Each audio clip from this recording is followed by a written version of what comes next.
આજે રાષ્ટ્રીય ટેકનોલોજી દિવસ છે। આ નિમિત્તે અમદાવાદના સાયન્સ સિટી ખાતે વિદ્યાર્થીઓ માટે એક સેમિનાર યોજાઈ ગયો।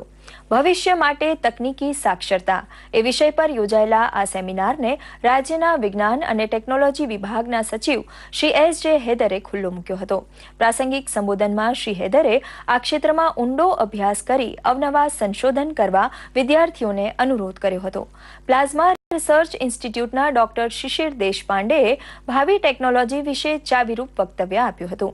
અતિથિ વિશેષ પદેથી ઇસરોના ડેકુના નિયામક ડોક્ટર વી.એસ. પલસુએ આપણી અંતરિક્ષ ટેકનોલોજી અને તેના ઉપયોગ વિશે પ્રવચન આપ્યું હતું। સાયન્સ સિટી ખાતે યોજાયેલા પ્રદર્શનમાં વિદ્યાર્થીઓએ તેમણે બનાવેલા સાયન્સ પ્રોજેક્ટના કેટલાક નમૂના રજૂ કર્યા હતા।